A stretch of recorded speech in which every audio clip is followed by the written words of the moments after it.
নমস্কার, আমি ডক্টর স্বদেশ করাই, কনসালটেন্ট গাইনোকোলজিস্ট নিয়ে চলে এসেছি আপনাদের YouTube channel talk to doctor স্বদেশ একটা নতুন এপিসোডে।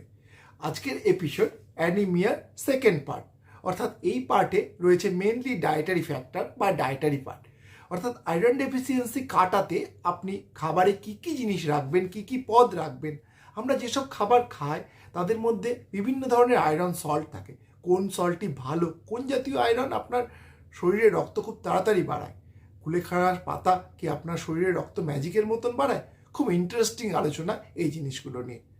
আলোচনা শুরু করার আগে একটা কথা বলে রাখি, এই ভিডিওটা আপনি অবশ্যই দেখবেন, আপনার এবং আপনার ফ্যামিলিতে আপনার কাজে লাগবে, বা বাসে ট্রেনে বসে যে কোনো আলোচনায় আপনি এই ভিডিও থেকে একটু জ্ঞান দিয়ে নিতেই পারেন। খাবার থেকে যে সমস্ত আয়রন আমাদের শরীরে আসে তাদের একটি হলো হিম আয়রন, আর একটি হলো নন হিম আয়রন।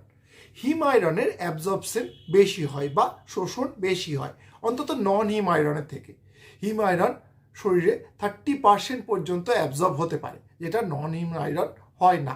প্রেগনেন্সিতে প্রতিদিন আমাদের আয়রনের চাহিদা থাকে 18 মিলিগ্রাম পার ডে, এটা 20 সপ্তাহ পর্যন্ত। এরপরেই আয়রনের চাহিদা বেড়ে যায়, প্রায় ডাবল আপ হয়ে যায়, অর্থাৎ 40 মিলিগ্রাম প্রত্যেক দিন 20 থেকে 40 সপ্তাহ পর্যন্ত। ল্যাকটেশনের সময় এটা আবার কমে আসে 30 মিলিগ্রাম পার ডেতে। আমিষ আয়রন বা হিম আয়রনের মধ্যে বেস্ট সোর্স হলো মাংসের মেটে। এটা চিকেন বা মাটন, যে কোনো পোলট্রির মেটেও হতে পারে। এর মধ্যে প্রচুর পরিমাণে হিম আয়রন রয়েছে। এছাড়া ডিম, মাছের মধ্যে সামুদ্রিক মাছ অর্থাৎ ম্যাকারেল, টুনা, কাঁকড়া, গুগলি, ইভেন মাগুর মাছ, জিওল মাছ এবং যে কোনো মাছ। সবথেকে ইম্পর্টেন্ট ব্যাপার, আপনি ওয়েস্টার এবং মাশরুমকেও লিস্টের মধ্যে রাখতে হবে। এগুলির মধ্যেও প্রচুর পরিমাণে আয়রন রয়েছে। মাছ মাংস থেকে যে আয়রনগুলি পাওয়া যায় সেগুলি হলো হিম আয়রন, অর্থাৎ হাইয়েস্ট অ্যামাউন্ট অফ আয়রন, এবং এর মধ্যে সবথেকে বেশি থাকে মেটেতে। যে কোনো মাংসের মেটে আপনার শরীরে আয়রনের চাহিদা খুব তাড়াতাড়ি পূর্ণ করতে পারে। এবার চলে আসি ভেজিটেবলস বা শাক সবজির কথায়। পালং শাক, রাঙা আলু, মটরশুঁটি, ব্রোকলি, বিনস, বিট, লেটুস শাক এবং হ্যাঁ, কুলেখাড়া শাক, এগুলি আপনার শরীরে আয়রনের চাহিদা মেটায়। কুলেখাড়া নিয়ে একটু পরে আলাদা করে আলোচনা করব। ফলের মধ্যে পাকা পেঁপে, আঙুর, কমলা লেবু, কাজু বাদাম, হলুদ, টমেটো, আমন্ড অবশ্যই আপনার আয়রনের চাহিদা পূর্ণ করে। এছাড়া soybean, baby corn, sweet potato, কাঁচা লোহার কড়াইতে যে কোনো খাবার রান্না করছেন, অর্থাৎ ডাল, মাছের ঝোল, সবজি, এগুলিতে আয়রনের পরিমাণ বেড়ে যায়। জ্যাগারি বা আখের গুড় আয়রনের একটা অন্যতম ইম্পর্টেন্ট সোর্স। খুব হিউজ অ্যামাউন্ট অফ আয়রন থাকে এর মধ্যে, যদিও অ্যাবজর্পশন খুব ভালো নয়, বাট আখের গুড় রেগুলারলি যদি কেউ একটু করে খেয়ে থাকে তাহলে অবশ্যই তার আয়রন ডেফিসিয়েন্সি কমে যাবে। এবার চলে আসি কয়েকটা ডায়েটারি মিথের কথায়। অনেকের ধারণা খেজুরে প্রচুর পরিমাণে আয়রন আছে, বা খেজুর খেলে গায়ে রক্ত খুব বাড়ে। না, ভুল কথা। খেজুরে আয়রন কমই থাকে। এর থেকে বেশি আয়রন আপনি আমন্ড, কাজু, পেস্তা, হেজেলনাট, ইভেন সাধারণ বাদাম এও আপনি প্রচুর পরিমাণে আয়রন পাবেন। মোচা, থোর বা কাঁচা কলায় কি আয়রন থাকে? একদম না। উত্তর হলো না।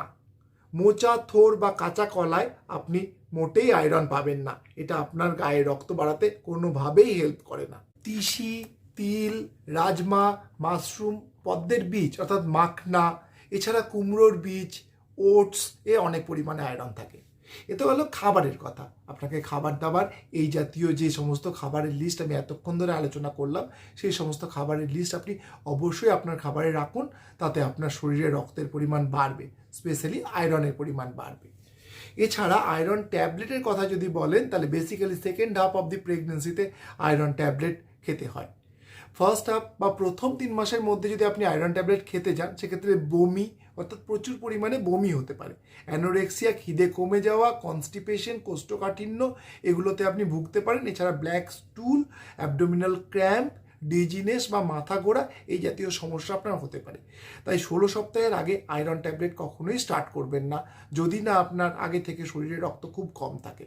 থ্যালাসেমিয়া টেস্ট অবশ্যই করিয়ে নিন। 16 থেকে 20 সপ্তাহের মধ্যে আয়রন ট্যাবলেট স্টার্ট করুন। হেলথ সেন্টার থেকে যে আয়রন ট্যাবলেট দেয় তাতে ফেরাস ফিউমারেট বা ফেরাস সালফেট থাকে। যদি আপনি খেতে পারেন বা সহ্য করতে পারেন, এতে হিমোগ্লোবিন অবশ্যই বাড়ে এবং বেশ ভালো বাড়ে, এ নিয়ে কোনো রকম সন্দেহ নেই। যদি আপনি খেতে না পারেন বা আপনি সহ্য করতে না পারেন, সেক্ষেত্রে আপনি অ্যাসকরেট বা পাইরোফসফেট এই জাতীয় ট্যাবলেট ডাক্তারবাবুর পরামর্শে খেতে পারেন।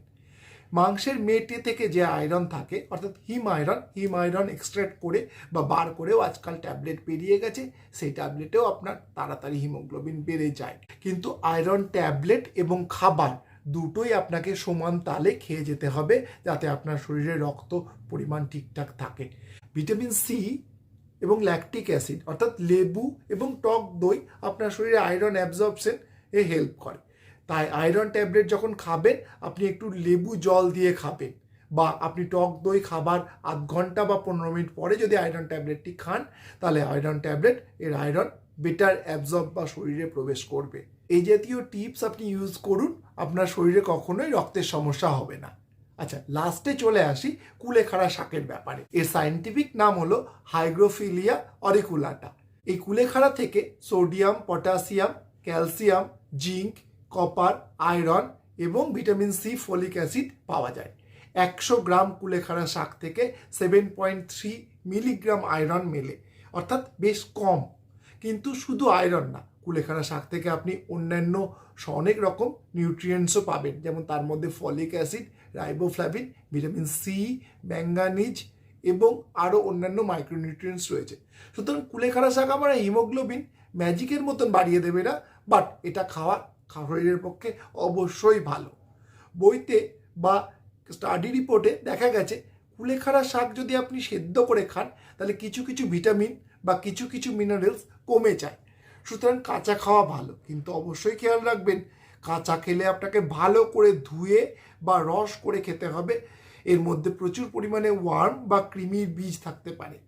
সুতরাং পরিষ্কার না করে এই কুলেখাড়া শাক কাঁচা একদম খাবেন না, তাতে হিতে বিপরীত হতে পারে। দরকার হলে আপনি রান্না করে বা সেদ্ধ করে খান, তবে কাঁচা কুলেখাড়া শাকে অবশ্যই রক্ত বেশি বাড়ে।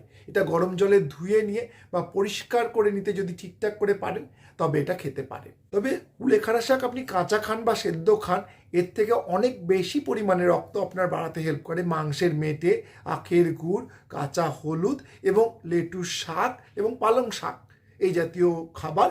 কিছু কিছু ড্রাই ফ্রুটসেও প্রচুর পরিমাণে আয়রন থাকে। সামুদ্রিক মাছ, মাশরুম, গুগলি এবং ওয়েস্টারকেও আপনি লিস্টের বাইরে রাখবেন না। কুলেখাড়া শাক আপনি খাচ্ছেন, এটা আপনার খাওয়া শরীরের পক্ষে অবশ্যই ভালো, কিন্তু এটা কখনোই ভাববেন না এটা ম্যাজিকের মতন আপনার শরীরে রক্ত বাড়িয়ে দেবে বা আয়রনের পরিমাণ বাড়িয়ে দেবে। যদি কারোর কৃমি থেকে থাকে, তাহলে অবশ্যই ডিওয়ার্মিংয়ের জন্য আপনি অ্যালবেন্ডাজল জাতীয় ট্যাবলেট খান, কারণ কৃমি থাকলে শরীরে রক্ত বাড়তে চায় না। অ্যালবেন্ডাজল ট্যাবলেট আপনার কৃমির ওপরে অ্যাটাক করে এবং কৃমি কমিয়ে দেয় বা কৃমিকে নষ্ট করে দেয়, তাতে শরীরে আয়রন অ্যাবজর্পশন বাড়ে এবং রক্তের নষ্ট হওয়া কমে। এতে আপনার শরীরে হিমোগ্লোবিনের পরিমাণ ঠিকঠাক বেড়ে যায়।